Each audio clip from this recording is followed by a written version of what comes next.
Começa mais um 16mm e hoje é dia de falar de O Homem Invisível, remake do filme clássico de terror e que é o melhor filme de 2020 até o momento.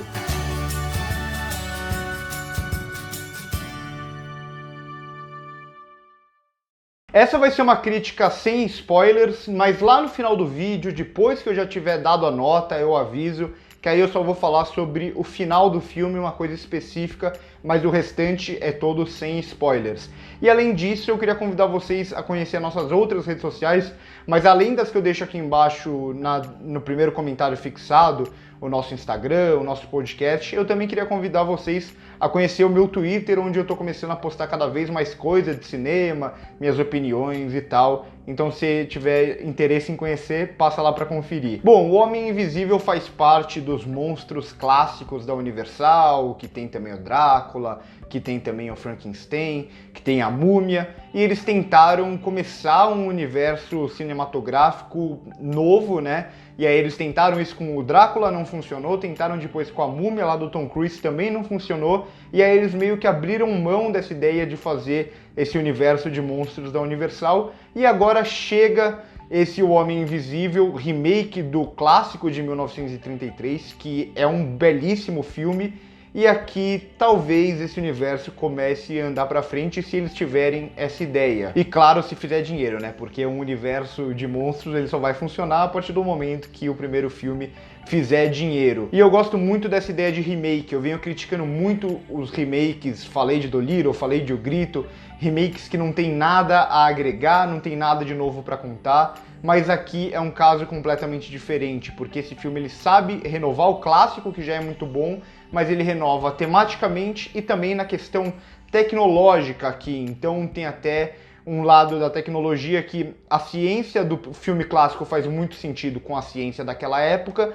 e a ciência desse filme novo vai fazer sentido com a ciência mais atual. Eu não vou falar mais sobre a ciência desse filme, porque senão eu vou acabar dando um grande spoiler aqui. O filme é dirigido pelo Leigh Whannell, que é o diretor de Upgrade de 2018, que é um bom filme de ação, que também trabalha uma questão tecnológica, mas ele também começou mais no cinema, trabalhando bastante com o James Wan, então na produção de alguns filmes, como Sobrenatural, por exemplo, e também atuando. Eu acho que o papel mais importante, mais conhecido dele foi no primeiro Jogos Mortais. Então ele é um cara que, apesar do filme mais importante dele, apesar de ser apenas o terceiro filme esse, mas o que tinha sido mais importante até então, ser um filme de ação, ele é um cara que vem do terror e tem toda uma base no terror. Ele até dirigiu um dos filmes da série Sobrenatural. E eu acho que é importante falar sobre isso porque esse filme ele mostra um pouco dos dois mundos, tanto do lado do terror, que ele começou a trabalhar, e o como o James Wan influenciou ele, e também um pouco do lado da ação, um pouco do lado da tecnologia, que também vai aparecer aqui nesse filme. Então é impressionante como ele aprendeu com James Wan, a coisa que eu mais gosto do James Wan, que é como ele trabalha bem os espaços, como ele consegue movimentar a câmera e como ele consegue construir cenas tensas, cenas de suspense, cenas que você fica na ponta da cadeira apenas com uma inteligente movimentação de câmera e uma inteligente geografia do espaço. Só que ao mesmo tempo, principalmente no terceiro ato, esse filme vai ter um lado um pouco mais de ação mesmo, e aí ele vai ter que fazer essa transição entre os dois gêneros, que eu entendo que para muita gente não vai funcionar. Para mim essa transição funcionou muito bem aqui, até por causa da protagonista, mas dela eu falo um pouco mais pra frente. Então é legal entender sempre quais são as influências de um diretor e de onde ele surgiu, os outros filmes que ele fez, até pra gente conseguir entender esse filme novo, que pra mim é o melhor filme dessa curta carreira, por enquanto, do Leigh Whannell. E esse é um daqueles filmes que vai conseguir trabalhar muito bem aquele terror mais social. Então é um filme que tem um pé nesse terror mais tradicional, que vem sendo feito há mais tempo, mais mainstream, que tem um pouco até a cara da Blumhouse, que é a produtora do filme, mas também tem um pezinho naquele terror mais independente, naquele terror que a A24 vem fazendo bastante. Então ele consegue equilibrar um pouco os dois mundos, tanto ser um filme para todos os públicos, não ser um filme tão restritivo, mas ao mesmo tempo ele conseguir falar de temáticas sociais e usar o terror para falar dessas temáticas, para mostrar algo que acontece na sociedade atual, eu acho que o gênero de terror é um dos gêneros mais importantes para conseguir trabalhar isso até por meio de simbolismos, e aqui ele consegue fazer isso muito bem. Então é um filme que vai lembrar, principalmente em estrutura, filmes como Corra, filmes como Nós, os filmes do Jordan Peele, que também são da Universal. E quando eu digo em estrutura, é como ele vai primeiro construir tudo aquilo e aos poucos a gente vai tentar entender o que está acontecendo. É uma coisa que foge bastante do convencional que a gente está acostumado no terror, e aí o terceiro ato vai ser aquela grande explosão. Aqui vai cair, como eu disse, até mais pro lado da ação um pouco, algo que acontece também em Corra, acontece também em Nós. Então, estruturalmente, eles são muito parecidos. Tematicamente, todos eles falam de questões sociais, mas falam de questões sociais diferentes. Aqui o que o filme vai abordar é toda essa relação do relacionamento abusivo e como o relacionamento abusivo acontece e como ele é visto perante a sociedade. Então ele vai trabalhar isso muito bem no micro, que é o relacionamento abusivo acontecendo mesmo, e no macro, como ele é visto perante as outras pessoas e como muitas vezes a sociedade ela ajuda ainda mais aos relacionamentos abusivos continuarem acontecendo. E quando eu digo que o filme se renova tematicamente, eu não estou falando que nunca houve relacionamento abusivo. Eu acho que é algo que acontece desde sempre, mas hoje em dia isso está mais em evidência e cada vez mais as mulheres elas estão conseguindo falar sobre isso, ainda que não todas, mas estão conseguindo evidenciar um pouco mais um problema que sempre aconteceu. Eu reforço isso, e eu acho muito interessante que o filme ele vai todo se basear em uma ideia de que a gente tem que acreditar naquela protagonista mesmo sem a gente ter visto aquilo. E é um pouco essa visão da sociedade, que muitas vezes a sociedade ela não sabe o que aconteceu no relacionamento abusivo e por isso muitas vezes descredibilizam a vítima. Então aqui a gente vai ter que acreditar na protagonista. Então o filme ele já vai abrir com uma cena muito bem feita, muito bem filmada, extremamente tensa, em que a gente não viu o relacionamento abusivo e a gente vai ter que acreditar naquela mulher fugindo, desesperada, tentando sair daquele local. E a partir disso, a gente vai ter toda essa construção de simbolismos também. Então a gente sabe do relacionamento abusivo, mas toda a questão do homem invisível não deixa de ser um grande simbolismo para o relacionamento abusivo também.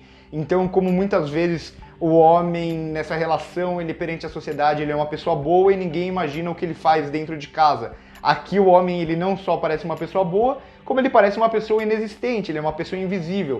Então toda a construção da loucura da personagem, tudo que o homem invisível vai fazendo com que ela fique mais louca, com que ela enlouqueça, e mais do que isso, com que a sociedade acredite que ela está enlouquecendo, tudo isso nada mais é do que um grande simbolismo para o relacionamento abusivo e para como acontece tudo isso na vida real. E aí o filme vai conseguir trabalhar muito bem outros dois subgêneros, né, se é que podemos chamar assim, do terror. O primeiro mais claro, que é o slasher, e só por a gente saber o título do filme, a gente já sabe que essa questão do slasher vai aparecer, e também a questão do medo do desconhecido. Eu acho que se a gente não soubesse o nome do filme, aqui o medo do desconhecido ia funcionar ainda melhor. Mas de qualquer forma ele funciona muito bem. Então a gente não sabe, a gente até sabe quem é a pessoa que está ali aterrorizando ela, mas a gente não sabe onde ela está, a gente não sabe como ela vai aparecer, a gente não sabe um monte de coisa porque a gente não está vendo ela. E é toda aquela questão de você conseguir trabalhar muito bem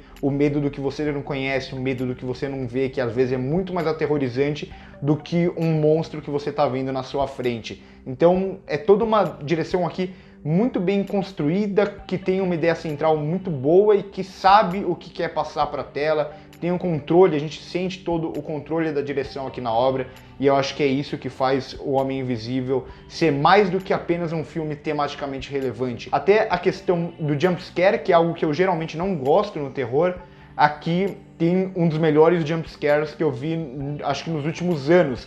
Um jumpscare muito bem construído, e tudo isso porque o filme não usa e abusa dos jumpscares. Ele vai usar em momentos específicos e ele não é refém do jumpscare. E claro, eu não poderia deixar de falar da grande estrela do filme, que é Elisabeth Moss. É uma protagonista forte e uma protagonista inteligente. Eu acho que isso faz toda a diferença.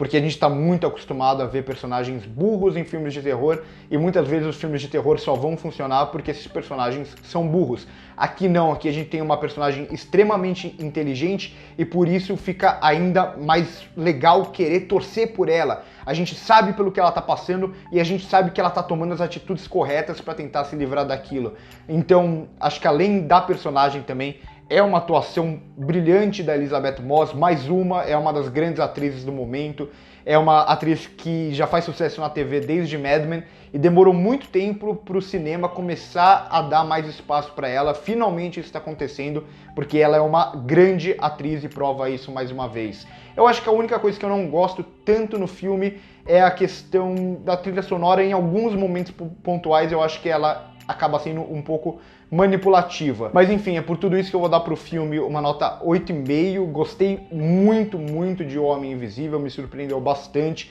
É mais um bom filme da Blumhouse que muitas vezes erra, mas muitas vezes também acerta e tem uma identidade dentro da produtora. E agora vou entrar nesse spoiler rápido sobre o final do filme, que entra mais uma vez nessa questão da gente ter que acreditar na vítima, a gente ter que dar credibilidade para ela. O filme ele faz de forma muito inteligente algo que em nenhum momento a gente vê o ex-marido dela sendo o grande mentor por trás de tudo aquilo. Então dá para facilmente você acreditar que ele realmente estava preso ali no porão e que ele tinha sofrido um golpe do irmão. Então a gente vai ter que acreditar na protagonista, que a gente sabe que ela passou por tudo aquilo e que ela conhece aquele cara muito melhor do que a gente. Então é mais uma vez o filme brincando com o público. Eu acho que isso é muito interessante, o como a gente tem que comprar tudo aquilo e como a gente não pode culpar a vítima.